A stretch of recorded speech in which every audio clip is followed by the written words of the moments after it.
Uganda's central bank governor said that the country will not be jumping onto the Africa's sovereign bandwagon. But for more on that and so much more, we have Roy Daniels. He's the head of Africa trading at RMB. Roy, perhaps let's pick up with the interest rate decision.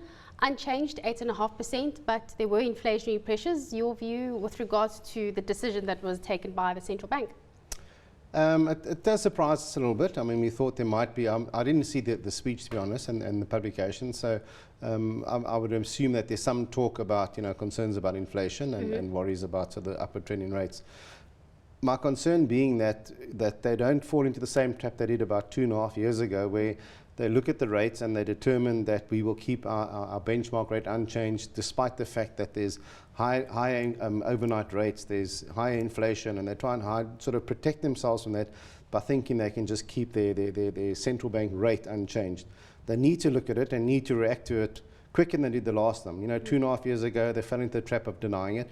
We had rate hikes, 400 basis points, 350 basis points. So we got into a bit of a panic mode in Kenya. Currency weakened dramatically. They need to avoid that. They need to see the inflation rates as signs and the overnight rate as signs that rates are ticking up slightly, and let's protect ourselves against any sort of big move that we're forced to make later. We also have been seeing the currency under pressure, though. The central bank, has the measures that they've taken, are they enough, or should we really not be worried about this weakness that we've been seeing in the shilling? I think we should be. I think when we saw the inflation number print and we saw the overnight rates 13-14%, the central bank surprised us by coming in to supply liquidity to the market. Now that gives the market a chance to then go short the Kenyan shilling, which surprised us. We thought they'd keep that tighter, maybe hike their rates. Those are the moves we expected. They've acted a little bit out of sync as to what we think. But look, I'm no central banker, and neither are the guys on our trading desk. So, they do have their own plans as to how they want to do it and their own views on it. It did surprise us. I would think that they're at a point now with inflation and overnight rate points to the fact they need to tighten up slightly. They need to think about raising that benchmark rate. Now, let's talk about the very successful Eurobond that we had in Kenya. We've seen a number of other African countries take to the international debt markets. You've had that discussion. But the Ugandan central bank governor says, no, we're not going to get on that bandwagon. It's bad news. Why? What's the rationale behind him even saying this? So let me start by saying hooray. So you're in agreement? I'm in agreement. Okay. It's been a concern of ours now for many times. We've sat here talking and we've said, look, it was a good thing when we started it and the central bank started it. Rates were nice and low, cheap way to borrow funds. I think there's been too many. So African continent exposure to sovereign debt is now growing all the time and a concern. There'll be no debt write-offs. So in the past we've had these loans, we had the debt write-offs, which has helped them. That's not going to happen this time. You're going to have to repay the money you borrowed. There's no soft landing on this. So the amount that we keep borrowing is growing all the time. Our ability to service these debts becomes a concern through Africa. We're not issuing local currency bonds. So from that, there's no investment into the country. There's no buying of the local currency. So if I issue a bond in Ghana shillings, yes, or in Nigerian naira, and it's a local currency bond, people have to sell the dollars to then buy the currency. So create demand for the currency. It helps the currency a little bit, and then they buy the local currency bonds. When we do the sovereign bond, it's dollars for bonds. There's no buying of the local currency.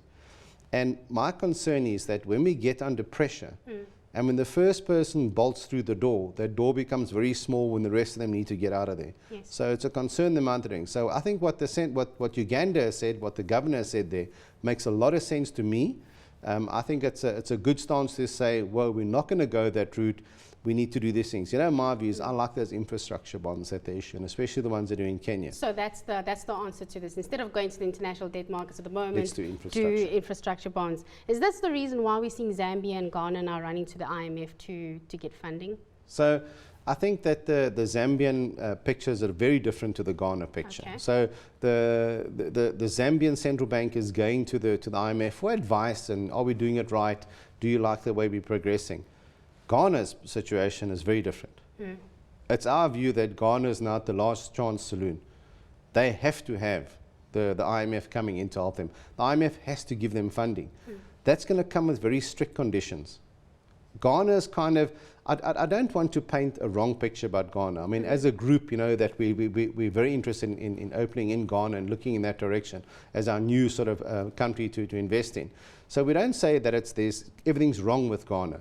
but Ghana is a bit of Africa's mini Greece at this stage. So it's got problems.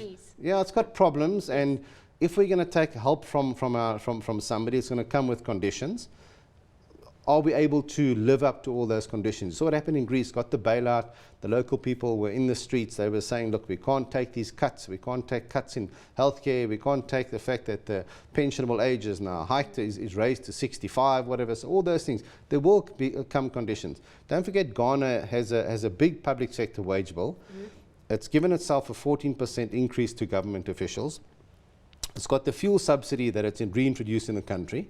So those things are probably the three things that the IMF is going to say that has to go or be cut. So there will be conditions with it. Zambia's not in that situation at all. So what's Zambia's problem here? You mentioned all the situations, all the issues that come with Ghana. Why is now Zambia running to the IMF? I think you keep saying running to the IMF. I think that they're requesting. So Ghana's run to the IMF because they need help. I think in Zambia's case, they're going to the IMF and say, listen, we are a bit stretched on our borrowings. This is what we've done. Are you guys happy with what we're doing? So I think they're creating a situation whereby if it gets there, we've got a friend in you, and they can go and speak to them. Ghana's case, they need that friend desperately. Okay.